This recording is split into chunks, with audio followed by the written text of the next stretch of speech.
Telangana RTC ప్రయోగాత్మకంగా ప్రవేశపెడుతున్న వజ్ర mini బస్సులు త్వరలో రోడ్డెక్కనున్నాయి.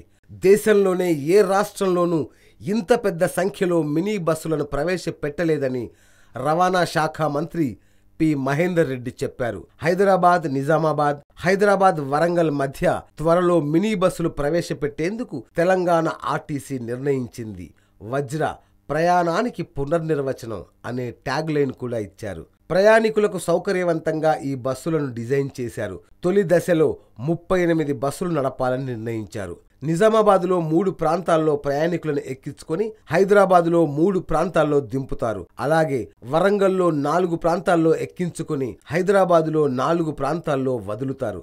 తాజాగా ప్రవేశపెట్టే బస్సుల్లో ప్రయాణికులు సెల్ ఫోన్ ఛార్జింగ్ చేసుకునే సౌకర్యం ఉంది. మంత్రి Mahender Reddy, RTC chairman Somarapu Satyanarayana, RTC MD G V Ramanarao తదితరులు బస్ భవన్లో ఆ బస్సులను పరిశీలించారు. మొత్తం రాష్ట్రంలో 236 మినీ బస్సులు నడపాలని నిర్ణయించామని, తొలి దశలో ముఖ్యమంత్రి కేసీఆర్ సూచనల మేరకు హైదరాబాద్ నుంచి వరంగల్, నిజామాబాద్కు నడుపుతామని మంత్రి తెలిపారు. త్వరలో వాటిని సీఎం చేతుల మీదుగా ప్రారంభించాలని నిర్ణయించామని చెప్పారు.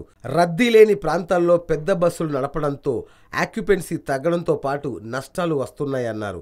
వాటిని నియంత్రించేందుకు గ్రామీణ ప్రాంతాల్లో మినీ బస్సులు నడుపుతామని, తీర్థయాత్రలు, విహారానికి వెళ్లే వారికి మినీ బస్సులు అద్దెకి ఇవ్వాలని నిర్ణయించామని ఆయన చెప్పారు. ఆర్టీసీని లాభాల బాట పట్టించేందుకు ఈ నిర్ణయం తీసుకున్నట్లు తెలుస్తోంది. పక్కాగా సర్వే చేసి ఈ రూట్లను ఎంపిక చేసినట్లు ఆర్టీసీ వర్గాలు తెలిపాయి.